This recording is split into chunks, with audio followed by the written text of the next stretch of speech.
I'm an international student in Japan and now want to convert my visa from student to spouse visa.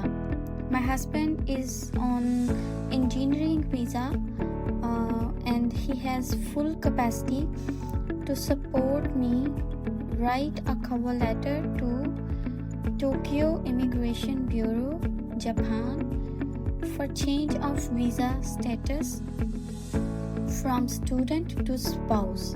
My husband name is this.